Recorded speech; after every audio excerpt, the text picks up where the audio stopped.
Good morning, everybody. Welcome to our Myeloma Crowd Roundtable webcast. Today, we're having our second of what we hope to be annual events to focus on racial disparities in myeloma during Black History Month. A year ago, we were joined by 6 experts with diverse backgrounds to define disparities and why they matter to everyone. And this year, we're going to take a more practical approach, what we are doing to address disparities and eliminate them. We have 4 experts joining us today who have differing perspectives, but a common goal: curing myeloma. And understanding and doing something about disparities is an important step towards a cure. So let's begin with introducing our guests today. Dr. Craig Cole is Assistant Professor at the Breslin Cancer Institute at Michigan State University in Lansing, Michigan. Dr. Cole is a good friend of the HealthTree Foundation and has participated in our roundtables in Columbus, Ohio, and other locations where he began focusing on hematology while at Ohio State.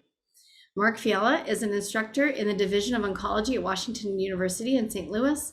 He has extensive experience in disparities research, myeloma epidemiology, and has done important research to determine how healthcare decisions are made. Mark is currently a PhD candidate in social work at St. Louis University and earned his master's degree at Washington University. Dr. Shakira Grant is an assistant professor at the University of North Carolina at Chapel Hill. She holds dual appointments at both the Linebarger Cancer Center's Division of Hematology and University of North Carolina's Division of Geriatrics. She is one of the few myeloma experts in the country who specializes in both fields. AJ Nuka is assistant professor in the Department of Hematology and Medical Oncology at Emory University School of Medicine and serves as medical director of the Winship Data and Technology Applications Shared Resource at Winship Cancer Institute of Emory University in Atlanta, Georgia. He is a clinical member of Winship's Cancer Prevention and Control Research Program and serves on the steering committee of the Multiple Myeloma Research Consortium. He completed his fellowship at Emory, a residency in Canton, Ohio, and holds a master's in public health from the University of Texas and earned his medical degree at the Andhra Medical College in India. To learn more about today, an agenda and sponsor brochures were sent to you by email from our Roundtable Program Director, Greg Brozite. And I want to thank our very generous sponsors, Amgen Oncology, Adaptive Biotechnologies, Bristol Myers Squibb, Genentech, GSK, Janssen Oncology, Karyopharm, and Takeda Oncology, because without them, we cannot provide this valuable, informative program for patients throughout the world. Now, remember, your questions will be answered in the second half of today's program, so please click on the Q&A link at the bottom of your screen if you want to submit a question. So to begin, I want to thank you all so much for giving us your time today. I'd like to direct my first question to Dr. Nuka, and as with all our questions today, I want to invite other faculty members to add their perspectives.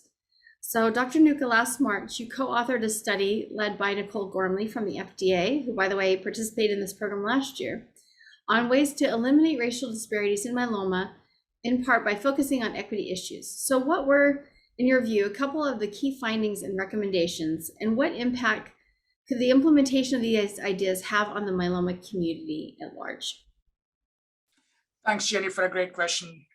So before I start with why that meeting was held, so I want to give the viewers a brief glimpse of what exactly happens in terms of epidemiology, which is very near and dear to my heart. So if you look at the epidemiology of multiple myeloma in the United States, so around 30,000 to 32,000 people will be diagnosed in a year. So in myeloma, there are some certain groups of patients that are affected more compared to the other groups. So if we talk about the risk factors, being a male is a risk factor, being an African-American is a risk factor for having myeloma. And if you look at the differences between having myeloma compared from an African-American man to a white woman, the incidence, the risk is almost fourfold. You take 100,000 people, 16 African-American men will be diagnosed with myeloma. The same risk for a white woman in 100,000 people is in the range of around 3.5. So there are various reasons, or the reasons that are clearly not understood at this point of time, but there's a lot of effort that is being put into the question why. So now if you take these 30,000 people that I spoke about earlier, so 20% of the general population in the United States, 12% of the general population in the United States is African American. So In the entire country, there are 12% of the patients who are African American. If you take just the myeloma people, there are 20% of the people who are African American. So there is a more than a fair share in terms of the epidemiology to give you a broader understanding. So now there are a lot of differences if you look from the myeloma presentation in the African Americans versus non-African Americans. So African Americans tend to get diagnosed much younger, have less high risk features, and you should expect that if somebody has lesser high risk features, they should be doing much better in the long run. But unfortunately, that's not what we had seen when we followed the survival over the last 20 years. So initially, the survival is much better for the African Americans before any of these new drugs came in compared to the Caucasians. But if you look now, the survival is almost equivalent. So which brings you a lot of questions. Are African Americans getting the access to the care that really is needed? So that's what is the premise for having this meeting, to improve the representation of African Americans in the myeloma clinical trials and to identify all the stakeholders who would have an interest in this specific question. So number one, with patient in the center of the focus. So there are stakeholders that really fit this picture are number one, the healthcare providers. Number two, the industry sponsors who develop these drugs.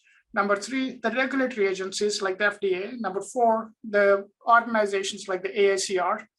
When all these stakeholders were brought in together, Craig was a part of this AACR, FDA AACR meeting, which to understand how can we bring the equity in terms of providing access to these clinical trials. So I'll take one step back before we talk about what were the recommendations. So we talked about the epidemiology, right? So 13% African Americans across the entire US population, 20% in myeloma. But when you look at the clinical trial representation that led to all these drug approvals, the number is 4.5%. So it is not the right representation after African Americans in the clinical trials. And the question is, what can we do to improve the representation and the participation of African Americans in the clinical trials?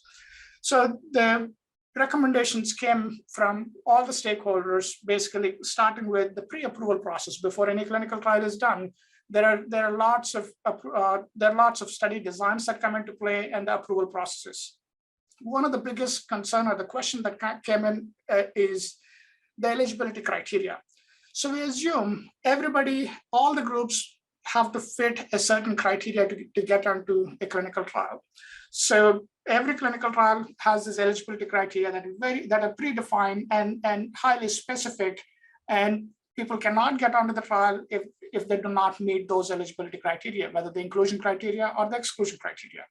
So unfortunately, what happens when you look in the real life, so African Americans have higher rates of, when they're present, higher rates of renal failure.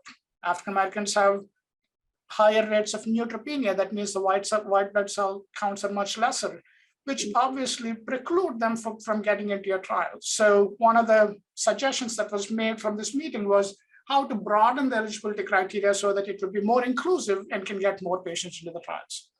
Number two, in the pre-approval processes, there should be diversity in the study plan was the second recommendation, and appointing a diversity officer to oversee the equal representation came in as well.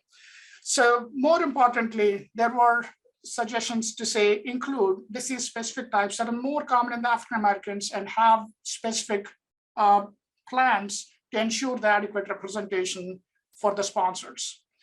Also comes in with using the real-world study data, asking for the pool data to be available from all trials so that it can be it can look for specific populations. Increasing diversity is the goal for this specific study, for the specific workshop, and any methods that the individual institutions have developed should be focused on or should be applied in the broader picture to achieve this goal. So I'll stop there with my monologue and happy to take questions from Grady. No, I was going to chime in that that was an excellent kind of review of what all happened at that meeting right before COVID happened. And one thing that's kind of changed in the past couple of years is one of the recommendations was that there should be diversity officers assigned to clinical trials that have their eye on improving some of those numbers that you had talked about, and improving, enrollment of people with ethnicity, African American specifically, in myeloma clinical trials. And that's really happened. I have been, pleasantly surprised that when we have been talking to sponsors about clinical trials, that a lot of pharmaceutical companies and sponsors of trials now have diversity officers and have diversity plans set in place in order to improve enrollment of African Americans on clinical trials. And that the academic centers also have, diversity officers. So I'm at MSU in our cancer center. When we have clinical trials going forward, I'm the diversity officer for, the heme malignancy trials. And with me being very cognizant and educating my coworkers, and especially educating the fellows on the importance of enrollment of African Americans on clinical trials. So that meeting has had impacts in the way we do clinical trials across the board. So I have a question. Are pharma companies now inviting the African American community to contribute like upfront in their clinical trial design as well? Because I think that might be another way of getting the opinion, like, why would I or wouldn't I not, join this clinical trial? I'll take that question, Jenny. So what exactly happened in the past was, so whenever we're asking for a specific enrollment, say for example, there's a clinical trial that opens and we're asking for a specific enrollment.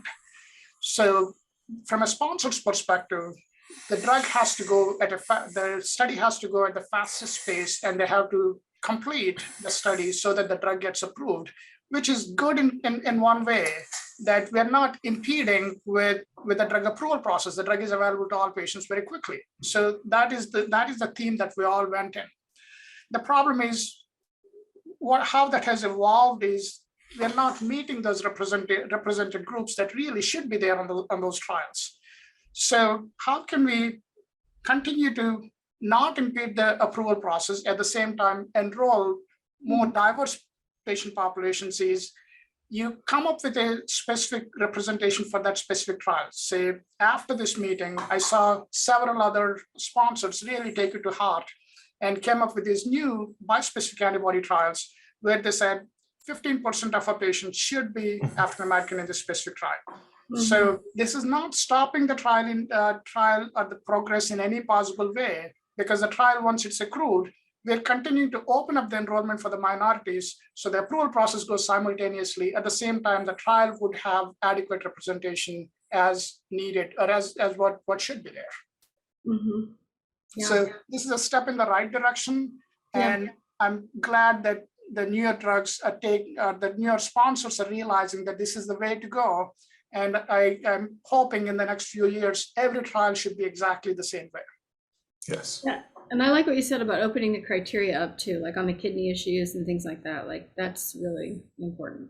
Dr. Grant, Dr. Cole. I just wanted to add, so I just really liked how the focusing of the conversation and what Dr. Noko presented was, what can we do? What can we do as doctors, clinicians, and the pharma companies do to help make enrollment easier? Where historically, much of the messaging was, why isn't this population enrolling, and putting the onus on them of, what can we change about them to get them to enroll in trials? And I think that was completely misguided for years. And really the focus needs to be, why are the trials designed in such a way where it's keeping people from being able to access them? And I really appreciate, the group who came together, who really focused on what we can do to improve access to these trials for patients.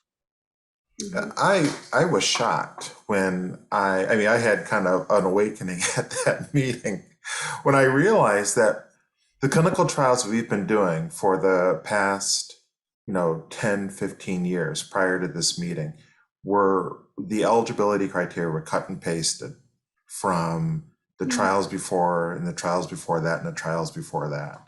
And when at that meeting we're talking about why don't we, loosen up the eligibility criteria? Why does the creatinine have to be set at 2.0 in order to be enrolled in a clinical trial? I was like, my goodness, that's right.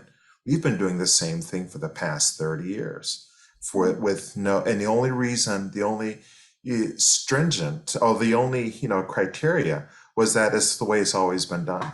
And in 2020, and now in 2022, we're not held back by that anymore. And so the science is so much better that we can loosen up those eligibility criteria, that you don't have to have perfect kidney function and have, a hemoglobin of 10 in order to be on a clinical trial. So it was not, I think it was awakening for all the myeloma investigators at that meeting. So important. Dr. Grant, do you have any comments to add on this question? Yeah, so I would say I completely agree with my colleagues here and what they've mentioned so far. I also bring a different perspective, looking at this more in terms of what we can do also from a provider clinician perspective and when they interact with patients. And one of the things we've done in our center in a study that I've co-led with Dr. Sasha Tuckman is we actually went to the patients and we assembled focus groups of Black patients who participated in clinical trials and patients who had not participated. And we asked them, what are some of the barriers to you participating in trials? And what we've learned as we go through the data is that it's really a multiple factors around accessing clinical trials, but a lot of it also is around provider interactions. And so I would say, we've learned about the relationships between clinicians and the patients. And, patients wanted to hear about trials in language that they can understand. Also being cognizant about the fact that being in a clinical trial could be burdensome for patients and taking that into account when you're offering these studies. The other things we've heard a lot about language matters. So I think when we think about why Black patients do not enroll in clinical research studies, one of the things we heard about was just using the word trial. Was felt to be a really negative association where patients felt like they were guinea pigs. They felt like they were being experimented on. So I think while all of the suggestions are really important about broadening eligibility and what sponsors can do, I think we also need to consider our own interactions with patients and how we approach them about clinical research study participation. Oh, I know, as a myeloma patient, like, that's huge. What if your doctor comes to you and says, hey, here's some different options that you could consider, and you're given that option kind of in something that you can understand, you're much more likely to say, oh, that's another treatment option for me. I might be able to access something earlier that I couldn't, and I just recently did that with one of the CAR T trials. I felt like I was getting earlier access, than I could have otherwise. So some of that extra burden, when you talk about extra burden of going in and getting more tests and stuff, you kind of balance that as a patient and go, okay, that was totally worth it, So I totally agree with what you're saying. Okay. I'll add on to what Dr. Grant said from a slightly different perspective from where she went in and spoke to the patients. So I'm talking from a provider perspective where providers were asked, so specifically, what are the barriers? And it's a shame that the few of the answers that we got are the providers do not present to the trials because the patients don't understand. And in my opinion, or the way that I see the world, it's a crime. So I'm sorry to be blunt and rude. If we are presenting a trial based on the education level, we're not doing something right. You can be blunt and rude any day of the week because you're speaking the truth. I mean, we see a lot of second opinions, and a lot of the second opinions that we see is because, the patient, the time hasn't been spent in educating the patient about the disease and the importance of clinical trials, and especially using the right language, the right words.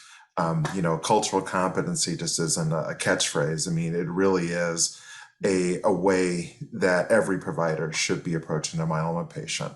I just don't go in and assume that every patient comes from the same cultural background that I come from, and that when I see patients of different ethnicities and different backgrounds, I have to put on different hats.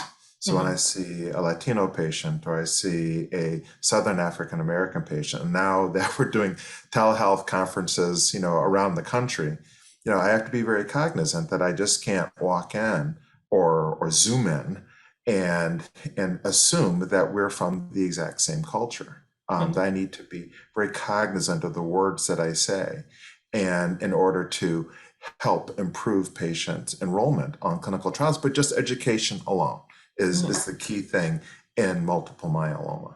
Yeah. And I would agree with that also, Dr. Cole. In terms of when you go in and you're meeting the patients, I think one of the things that we just have to all recognize is that we all have our biases, and we have to just think about that whenever we're approaching patients, and to say, clinical research studies should be offered across the board to all patients. And we shouldn't be making our own internal decisions about whether or not this patient is likely to participate based on where they live, or based on whether or not, they have access to the health system, or their race. It may not be implicitly about their race, but it may just be other factors that we in our mind have conjured up that says, I'm not going to offer this patient this particular research study. And I think, one of the things we learned in our study, and that has also been published in the literature, is that it's not really that Black patients don't want to participate, is that they're not offered the opportunity to participate in a research study. So if we don't offer it, then they really don't have that opportunity. So I think a lot of the onus also has to be on us, and what we're doing as clinicians, providers, as we're interacting, we need to make this a universal approach where we're just going to offer clinical research studies irrespective of anything else, and let the patient decide whether or not they want to participate. Right. And that's what we're doing as a foundation, is trying to provide those foundational resources too. So you could say, okay, here are some ways you can get educated. You can watch videos, you can have a coach, you can attend these meetings, so that you have something to offer to them, because I know clinic time, regardless of race or ethnicity, is short for everybody, right? So taking the time to explain a full clinical trial might take up the whole time, but it's really important that some of these resources do exist. And that's why, we're here to support you, to support your patients as well. So maybe we can all do this together. Yeah, and on that, just briefly, I think it's very important that the providers really develop a strong relationship and patient-provider bond. I think of a quote that I've heard that says, "People won't care about what you know until they know you care." And I bring that into all my interactions with patients and stuff is before you start giving them the information, they have to know that you care about them as a person and that you care for their well-being, and then they will better receive that information than here's a pamphlet about a study. Please read it. Yeah. What Mark said, that is so true. And the discussion about a clinical trial should not be a one-time discussion. It is not something that when the patient is progressing, you just go on and say, hey, this is a trial, do you want to participate or not participate? That is not the optimal way. It is a leading discussion that goes on for a long time, even among patients in remission. When they're in remission, when they ask, what is the relapse regimen that I would be getting when I relapse?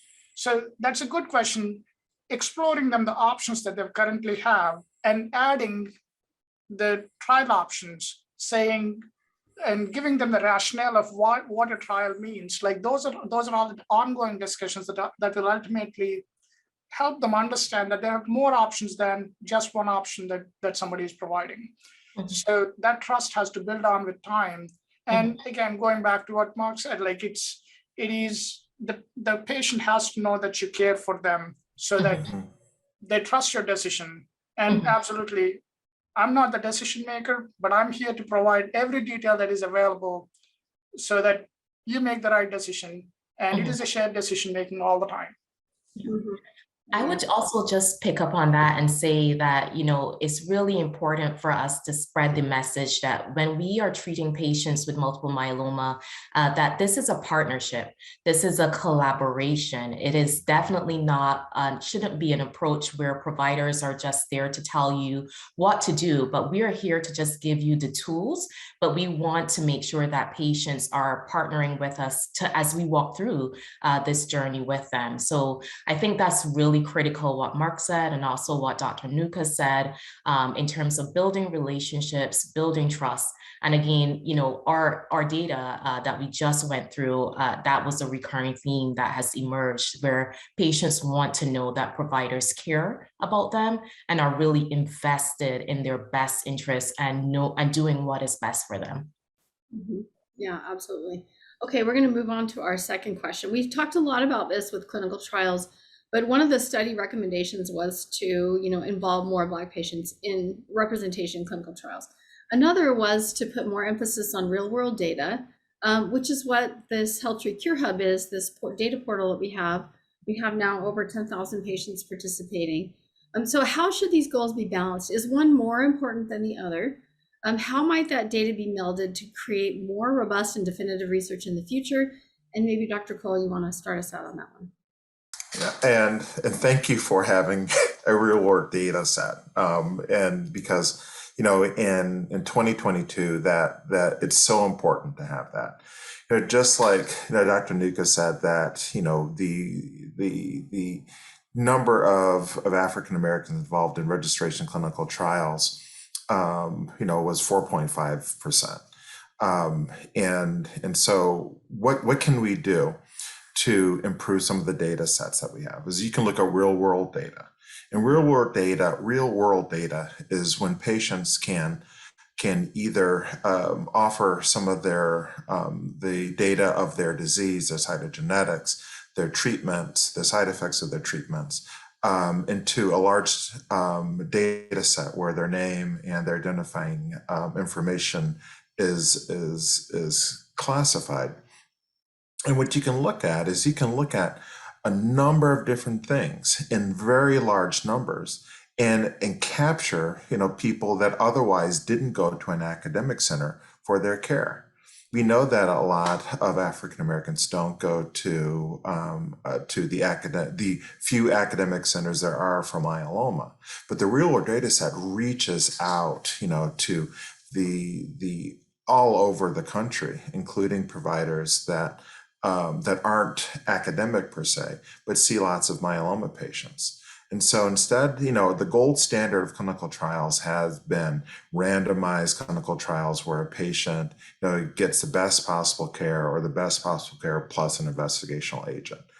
Now we can look at huge numbers of patients and people all over the country, all over the world, and gather some important data. The MM Connect was one of the early real world data sets that came out. At Michigan State, we were involved in that data collection. And that has given us a wealth of information, including, how do we verify that the 1114 translocation is more common in African Americans? Is real world data set. How do we know that African Americans are less likely to have the high risk cytogenetic abnormalities? Is real world data sets. At ASH, there were a number of real world data sets specifically addressing disparity issues in people and African Americans, showing that they get daratumumab started later in their disease courses. And again, it helped highlight, areas of future research. So there isn't I think in 2020, there isn't one that is better than the other.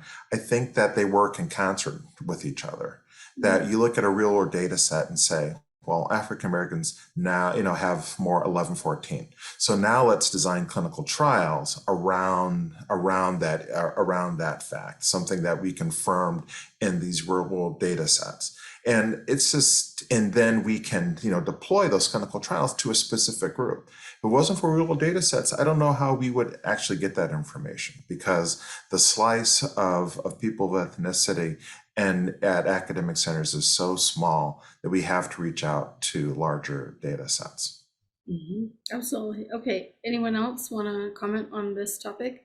Yeah, as noted earlier, historically the eligibility criterion for these studies has been so specific that it only allowed a certain set of patients to enroll on these studies. And we really use the real world data to then infer, okay, what if we give it to other patients that don't fit this tight little picture of what the protocol is saying should get this treatment? Did they benefit just as much? Or did they have more side effects? So it's really our way of being able to extend the data that we find in the clinical trials to the real population.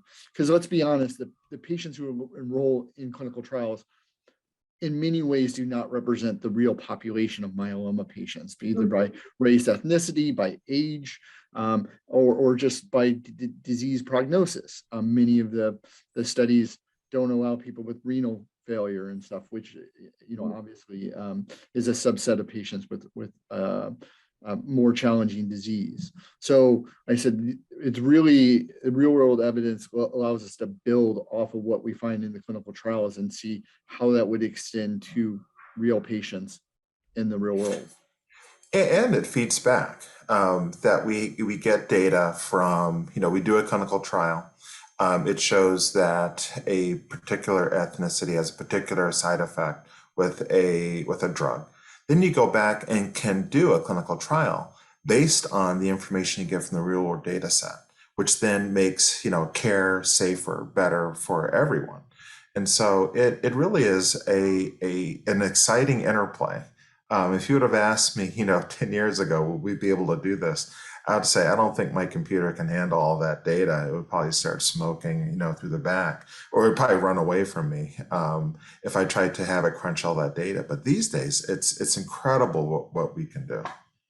Yeah, it's like a hypothesis generator at some point. Like, for example, we did a study with Dr. Alawati on disparities in clinical trials. And it was interesting because we found that even though they were in major urban areas, they were equally less just as least likely to join a clinical trial as an urban area. As a rural area. So that kind of didn't make sense, that it might be proximity to an academic center that might be preventing them from joining a trial or whatever. And we just learned that because we asked patients, and patients want to contribute. And they said, they answer the questions. So having those data sets can be supplementary to the academic research that you're doing. But that's how you're going to cure myeloma. You can't cure myeloma by doing clinical trials on, a vast minority of patients. In order to cure myeloma, really cure, as in we cure, when you want to cure everybody, that you're going to have to reach out to real world data sets. Find the types of patients and the selection of patients that need more trials or better drugs, and especially with the wealth of drugs that we now have for myeloma, we have to make sure that we understand the side effects and the efficacy of how these drugs work with everyone, including the people who live in urban areas, live in rural areas that don't have access to the randomized clinical trial. And real world data reaches out to those folks. And Dr. Nuka and Dr. Grant, do you have comments on this real world? I know, say that 3 times fast. This topic of real world evidence. Thanks, Jenny. I would view this as a win-win situation for everyone. So I would put this in from a patient's perspective. So if you get asked to participate in sign a consent to use your data to compare with others, you get access to the others' data as well. Mhm. So I urge you to, so I have one of the patients, I would say a wealthy patient, went on to a boutique real world data. So I was surprised to see that people are paying money to get onto the site so that they can see what is happening in the whole country with patients like me who are treated with plasma cell leukemia. So when they showed me, it was a big surprise. So in my opinion, it has to be democratized to everyone. It should not be meant only for people who can pay. So this is something that potentially should be eligible. If you share your data, absolutely, you should be able to access everybody else's data, and that's a win-win situation for everyone. That's my take on the real world. And real world helps us to really look at those specific populations that do not enroll on the clinical trials and how this is translated in. And going back to what Dr. Cole said, these can help us to design the trials specifically for those patient populations. Yeah, I think, in terms of, from my perspective as a geriatric hematologist, this is truly relevant because we see this a lot with older adults who are underrepresented also in trials. And so when you think about older adults, you think about also the intersection of race. When you have these real world data sets, what you now have is the ability to study the treatment effects of some of these therapies to really and truly know who are the populations that are really benefiting from them, and what are some of the adjustments that may need to be made, especially in the case of older adults when you bring in things like frailty, et cetera. So I think that they're extremely valuable, and it really moves us away from this idea that the patients who are enrolling in clinical research studies are not mirroring the population that we actually see in our clinics. But when we have real world data sets, then we are able to now make estimates of what the effects of these therapies are, and we are better informed to develop a treatment plan with that patient. Yeah, I agree. And I think what you said, Dr. Nuka, is really important too. Like, if you're contributing, you should be getting something back. And as we created this HealthTree Cure Hub data set, that was the design, because you can't just ask patients who are not feeling well and who are already trying to live like a normal life with a terminal cancer to do a lot and then not give them anything back. So in our system, it's not paid, it's free, and you can connect with other people who are like you and see their anonymized information so that you can help look ahead at, oh, I was just diagnosed. What is that going to look like for me? Show me people with my same genetics. Show me people that got the same treatments. How did they respond? How long did they stay in remission? So those types of things for patients is equally important as it is for academic researchers, in my opinion, to have them continue to participate. Otherwise, why? Why would they do it?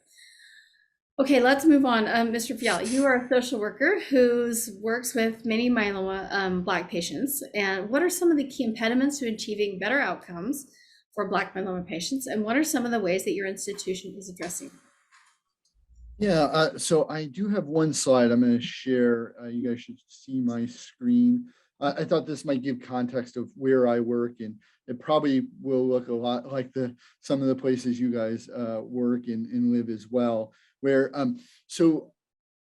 segregation ended decades ago, but we still see a vast amount of racial segregation in society, and this is a map of that in St. Louis and in my surrounding area where I work and live, where so the redder and oranges are more disadvantaged areas. It also tends to be higher minority population versus the bluers are more affluent areas and also tend to be more white populations and less minority populations. And my hospital is here in green. And what we see is that a bulk of the minority populations live in certain areas of our city, including this north area. And we call this, along this line, the Del Mar Divide, where somebody who lives in this, is born in this area versus this, can have a 10-year difference in life expectancy just by being born a few miles away. So these are very drastically different areas at times over just a few miles. And what we've seen is that people who live further away, like our minority populations who are more likely to live in this area, our geography can just act as a barrier. So if they have to come down to us down here, that might be hard for them to do. That might be an impediment to enroll on a clinical trial. Or even if it's not a clinical trial, if it's to get an IV drug that you might have to come in several times a week or month to receive. If you're having to come in from a farther area, that just makes it more difficult. So one of the things my site did just in the last few years was we opened a satellite office, which is closer to where some of these people live and work, and might make their treatment easier to receive. But it's still, what we've noticed is there's still a great deal of patients who live in this area who still are coming down to our main facility for their treatments. And if that's by choice, that's great. But we're finding out there's things that we're still doing that are not making people's lives easier in letting them choose this. For example, some of the trials we do are not open at our North County site, which is what we call this site up here, versus downtown. So if you're wanting to enroll in a certain clinical trial, you might not have that choice of where you receive your treatment anymore. Or if you want to see a certain doctor, well, that doctor only practices downtown. It doesn't allow you to make that choice. So we are currently assessing how we can better improve and better make this site accessible to patients who live in that area and may benefit from receiving their treatment there. So it's one of the things we're constantly doing is looking at our patients and where they live and how we can make their treatments more accessible to them versus, historically we might have just said, well, this is where our hospital is, and if you want to come get care here, then you need to find a way to get here. And we're trying to make sure that our care is out in the communities that need it and that they're able to access it without having to try to figure out, how to potentially get to us. Mm-hmm. Yeah, absolutely. Okay, well, that's wonderful. The efforts that your facility is making. Any other comments from anyone else about the same topic? Like, what is your facility specifically doing to help overcome this issue? One thing that we do and have been doing is really, having our eye on the patients that we see at the cancer center. And so, we have our cancer registrar, keeping track and making sure that we monitor the number of African Americans, Hispanics, and different ethnicities coming into the cancer center and comparing that to the surrounding area. And I was shocked, when I first got to Michigan State, I was surprised that despite us, being in an urban area, just like Mark said, that the patient population that we're seeing did not reflect our surrounding area. And then that really had a call to arms for our cancer center to say, we see this obvious disparity between the patients that we see and the community that we serve. And so then we started, doing more outreach programs to kind of familiarize ourselves to the community and have the community more familiarized with us. And we still kind of monitor that in real time to make sure that we achieve the goals, because, how can you enroll on a number of people of any particular ethnicity or age on a clinical trial when you don't see those patients at your clinic? And so, and I think one great thing has been telehealth, is that now I wish I could drive out to my patients' homes, but I don't have to. I gas is so much. I don't know if I could do that. But now with telehealth, I can go right to my patient's home. They don't have to worry about travel. They can go to their local clinic, get their labs drawn right across the street, and I can visit them, in their home to discuss their myeloma care. and which has really sort of changed the dynamic of community outreach, that I can reach them right into their home. And Dr. Nuka and then Dr. Grant, how about your facilities? Sure. So I live in Atlanta. So Atlanta has Emory and Winship Cancer Institute, which is a private hospital. So we have been established for a while. The Winship Cancer Institute evolved over the last 30 years, mostly in the clinical trials. So we were able to offer most of the trials that are existing out there to all our patients. 10 miles from us, or even lesser than that, so around 7 miles from us, is Grady County Hospital, which is manned by Emory faculty and Morehouse faculty. So if you look at the demographic differences between Emory and Grady, so it is almost the exact opposite. So here at Emory, we have 30% African American, 70% Caucasian. In Grady, you see 90% African American, 10% Caucasian. So if you look at the differences in the clinical trial enrollments, we never had an infrastructure built in the past at Grady. So there was time where there was thought about, but we started realizing that we should serve the demographic, the exact demographic that we represent over the last, I would say, over the last decade. Even though our clinical trial accruals at Emory are exactly representative of our population. So we enroll probably 100 to 120 myeloma patients on the clinical trials in a year, and 30 to 40% are African American here. So one of the key topics that I was asked to talk about is how are you able to reach to these patients? And I went to all our colleagues, asked the same question. So what are we doing differently than the other centers? So the one question that I unanimously heard was the respect for the patient. We offer the trial to the patient, we respect the patient, and it is the key moral duty of every person to do that. And that's what my colleagues said in every place. So now, when people talk about the barriers that leave patients, make that why patients do not enter under the trials.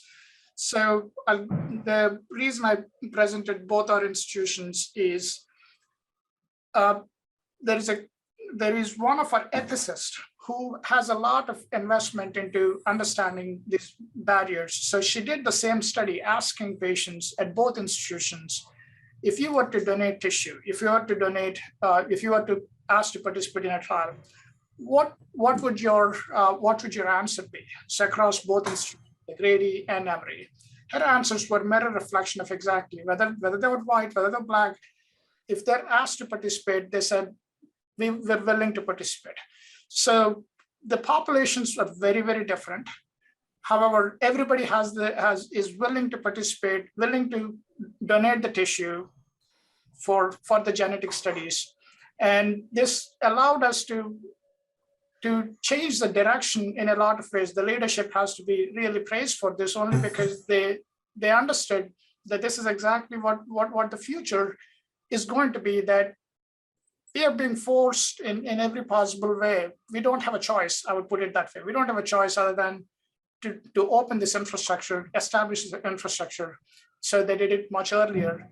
And I expect the same thing for every other institution to realize and establish that infrastructure where patients can avail. So. Mm-hmm. Okay, wonderful. That's such a fascinating comparison that you have with those two facilities right next to each other. Amazing. Yeah, patients want to participate, I think. They want to contribute because they feel like they're contributing to their own care. Yeah. Okay, Dr. Grant, do you have any thoughts on this? And then yeah, sure. So I would say that, at UNC, we're really fortunate that we are considered the state hospital. And so we actually provide care for all 100 counties of North Carolina. And that allows us to really see a wide breadth of patients. And really our cancer center at Lineberger has really undertaken this effort to really focus on how we can improve our representation of participants in clinical trials or clinical research studies.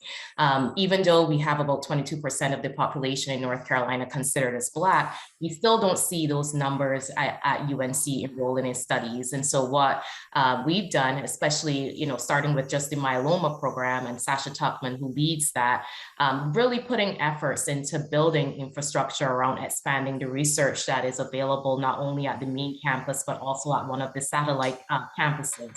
The other is really thinking about diversity around the workforce. So the staff that you're hiring who are engaged in research. So thinking that participants, especially who are Black, they may more likely relate to someone who also shares the same racial identity. And the same could also be shared for gender or for age. But really thinking about diversifying the research workforce is really one of the ways in which, the Cancer Center and in our myeloma program, we've been approaching things.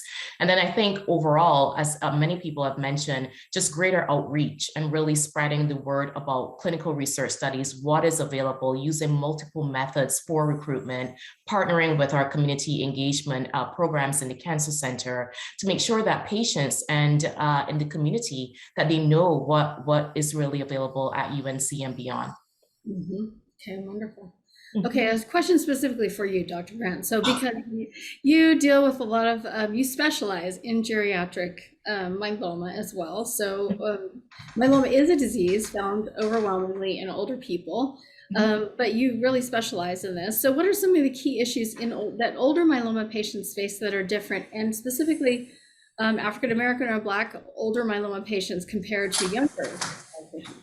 Yeah, so I think this is a really great question. So when I think about this, area of the intersection between aging and race, I think of this as being a disparity within a disparity, where oftentimes you think about the older adult, but you don't necessarily think about that this is an older adult who already is underrepresented, maybe in clinical research studies or whatever opportunities may be available. But then you add the concept or the construct of race on top of that, and then you really have the merging of these two entities.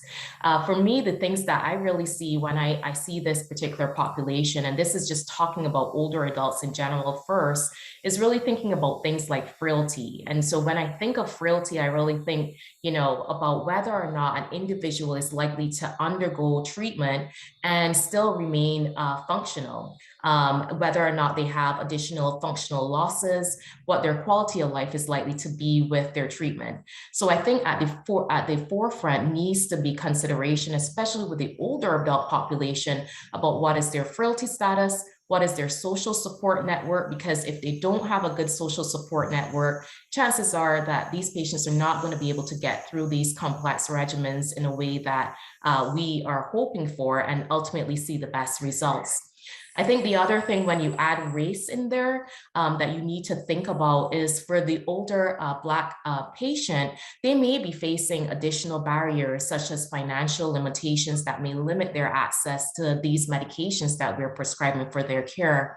And then other things, again, just in terms of being able to fully access the health system. And I think that needs to factor in whenever we're choosing regimens, making sure they're not as complex, or making them least complex when possible with the older adult population. Okay, so interesting. Yeah, like what you said about this, sometimes socioeconomic, like if you're thinking about just life basics, it's harder to think about, oh, maybe I should participate in a clinical trial. When you're thinking about how am I gonna, pay my rent or take care of my kids after I come home from work or whatever, it's harder. All of the others, do you have, maybe Dr. Nuka, we'll start with you this time. Do you have things that you do differently for older versus younger patients? Definitely. So number one, the communication. I had a granddad who was a huge inspiration for me when I was growing up. So one of the things that I tend to do with my older patients, I spend more time. It's an unconscious bias of mine. I tend to spend a lot more time than I could, or than I possibly the time allows. So that is my, again, getting more information about what's going on. So number two, the treatment's toxicities are much higher for the older patients compared to the younger patients. In a lot of ways, their bone marrow reserve may not be as much. It could have, as we age, our kidney functions tend to get worse. There are lots of things that go on. So the dose adjustments, I tend to do it more to the elderly patients than the younger patients when I look at the treatment paradigm. And involving a family member when I'm speaking to an elderly patient, basically to find about the home situation, the social situation that would allow for a safe administration or a safe transportation and everything, all the social issues, I tend to spend a good amount of time. So I'm just broadly putting out what I'm thinking, what I do when I see an elderly patient compared to a younger patient. And Dr. Cole, and then Mark. Yeah, I when I heard Dr. Nuka talking about his grandfather, that's the same thing with my grandmother. That she had cancer, and she taught me how to slow down when I talk to every patient, but especially, there is a certain cultural competency that comes with age, and that people who are older have had a very different experience than maybe what I've had. And I think it's really important to especially have transparency when talking about clinical trials and about the things that happened in the past. That Tuskegee and a lot of the other things, the atrocities that happen to African Americans in clinical trials are very current for a lot of people. And the worst thing that you can do is sort of gloss over and say, oh, it never happened. And to be very transparent and saying that, I am very aware of those things that happened. I'm very cognizant of what happened in the past, and that we're not going to forget it, but we're going to address it and make things safer today than they ever have been.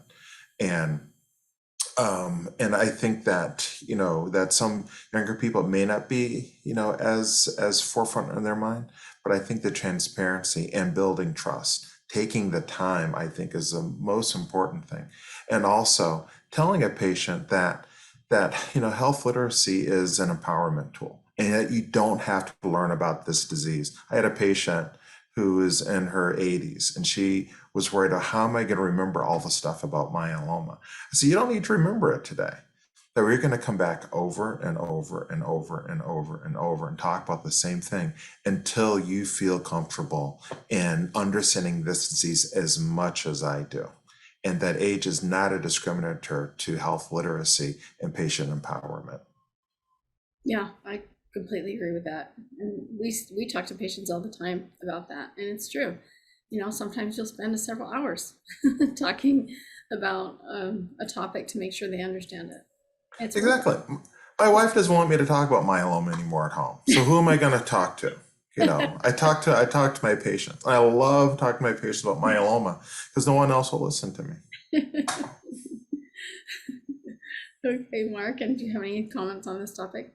Yeah, so I think it's important when you're talking to anybody, and what the multiple different ways they identify, is to figure out what their goals are, what what they prioritize, and not make those assumptions. It is easy to say that, well, this group is going to be less likely to want to enroll in a clinical trial, or older patients are less likely to want to have more invasive procedures and want more conservative care. But we all know there's patients are completely on the opposite side of that spectrum.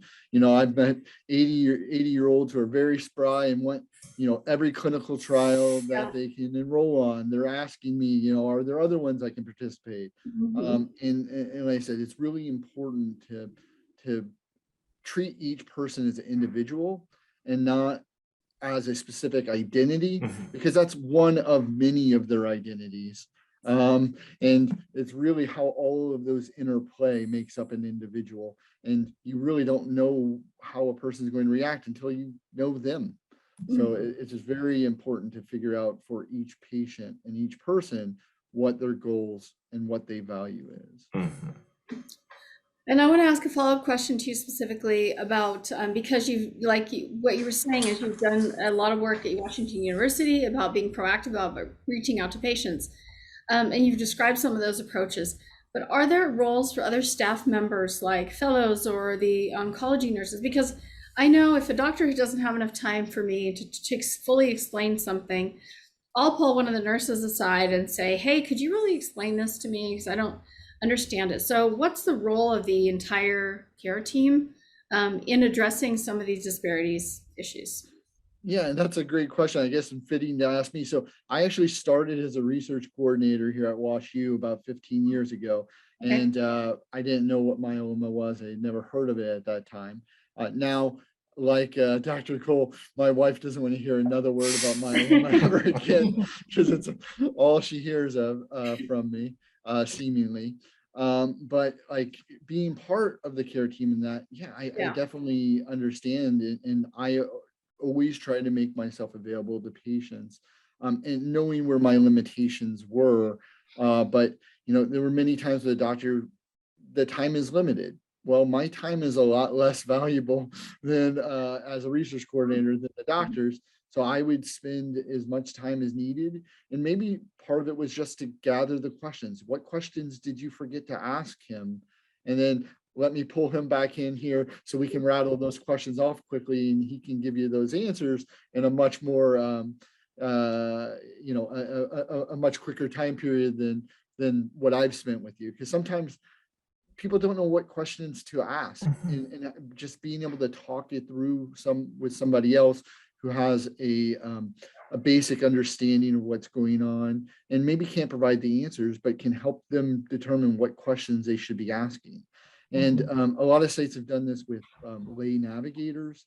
I know, so Dr. Acosta at UAB, University of Alabama, their site has been very proactive with having patient lay navigators, where it's not a doctor, it's not a nurse, it's just somebody who knows about the healthcare system and knows a little bit about the disease, to help the patients, again, not answer the questions, but figure out what questions they need to ask so that they can do that for themselves. Yeah. And a single question can lead to a host of questions. Like, just as an example, we had an older patient who's wonderful. Her name's Eileen, and she asked a question on one of the radio programs, and it turns out like she wasn't getting treated when she had active myeloma, and she should get treated. So because she asked a question like, how can I join this clinical trial? We were able to have this conversation. I was able to say, oh, you need a specialist, so let me connect you. And the specialist saw her and said, oh, you need to start treatment immediately. And then, she's asking all these wonderful follow-up questions. So sometimes it just starts with a single question. And yeah, and sometimes it's, I've had patients tell me, who I've had long conversations with, well, I felt like I couldn't ask the doctor because I know he's busy and I didn't want to. It's like, no, that's why there are other people. Yeah, exactly. Like, talk to me. Let's figure out what to ask him. Let's get him or her back in here and give you the opportunity to ask those questions. But yeah, so having other people in interactions can just help elucidate that for patients of, really what do I need to be asking? Yeah. Okay, Dr. Grant, and then Dr. Coleman and Dr. Nuka on the same subject. How do you involve your other team members? Sure. I think, having other team members are really critical because, as you mentioned, sometimes patients come into the visit and they are so anxious meeting with the doctor for maybe the first time, and they don't necessarily have the questions ready and available. I'll speak about one effort in particular that, we're doing at UNC, and that is using a central navigation program, which our cancer center just recently launched, led by Dr. Bill Wood. And this has been tremendously helpful in that they have nurse practitioners on their team who actually connect with patients with multiple myeloma who are new, being seen by us for the first time. They call them ahead of the visit And they go through a list, which includes screening for geriatric conditions, what their needs are, how best they would like to communicate with their provider, any questions that they have that may help the provider to guide the discussion. And so I see this as a really important model where you're making contact with patients even before they see the provider to understand what they expect or they're hoping to gain from that consultation. And then seeing that documentation in the electronic record allows us as clinicians to review it and then have an idea as to where are the needs that this patient may be having. Is it social? Is it really related to geriatric conditions like function? And then that sets the stage for us to know who are the team players that should meet that patient when they come in to see us. So I think, the idea, as Mr. Fiala mentioned, about having lane navigators are really critical, as well as I've seen the benefit of this central navigation program that was just recently launched also. Yeah, that sounds like a wonderful program. Mm-hmm. Dr. Cole? Yeah, there was a study that was done, I think about 10 years ago, that really kind of changed our approach, especially to clinical trials. And it was a study that looked at patients over the age of 65 that had enrolled on cancer clinical trials, but then withdrew their consents. And they asked, why did you withdraw your consent? And the number one reason is that the doctor never wanted me on the trial in the first place.